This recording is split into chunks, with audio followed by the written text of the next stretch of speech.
It wasn't a singular, heroic march with a destination in mind. Instead, it was a slow, pulsing expansion, a ripple across the face of the earth. As their populations grew and their mastery of fire and tools matured, they followed the wandering herds of elephants and bison. They moved not as refugees, but as conquerors of the unknown. They crossed the grassy land bridges into the Middle East, trekked through the rugged Caucasus Mountains of Georgia, and eventually spread their footprints into the humid jungles of Java and the freezing plains of northern China. This migration was the ultimate test of their adaptability. Imagine the shock to their systems as the tropical sun of Africa was replaced by the biting winds of a Eurasian winter. But Homo erectus didn't retreat. They innovated. They crafted heavier skin clothing, refined their hearths to burn longer through the night, and learned the seasonal secrets of entirely new ecosystems.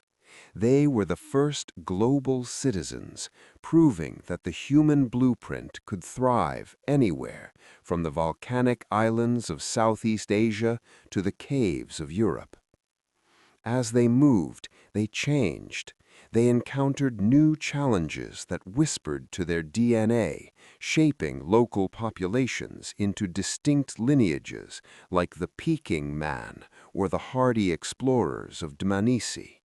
They were paving the way, leaving behind a trail of stone tools that would act as breadcrumbs for future archaeologists. By the time they were done, Homo erectus had claimed nearly the entire Old World.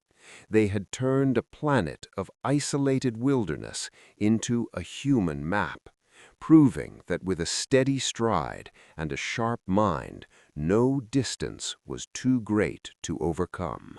The fire eventually dims, and the footprints in the mud of the Rift Valley harden into stone.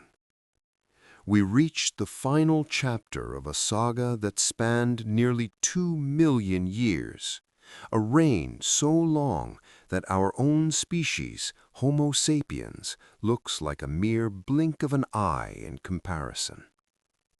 This is the story of an enduring legacy. By the time Homo erectus began to fade from the archaeological record, they had achieved the impossible. They had transformed from a vulnerable prey species into the undisputed masters of the Old World. But their disappearance wasn't a sudden collapse, it was a transition. In the cold forests of Europe, they gradually became the robust Neanderthals. In the sun-drenched plains of Africa, they evolved into us. We often think of primitive man as a failure because they are no longer here, but Homo erectus was the ultimate success story. They survived ice ages, volcanic cataclysms, and shifting continents. They taught us how to hunt, how to craft, and most importantly, how to sit around a fire and find comfort in the company of others. When you look at a modern skyscraper, you are seeing the final evolution of the brush huts they built 1.7 million years ago. When you use a smartphone, you are using a tool born from the same spark of symmetry that created the first hand axe. Their legacy is written in our very DNA. We inherited their long-distance stride, their curious minds, and their restless need to see what lies over the next hill.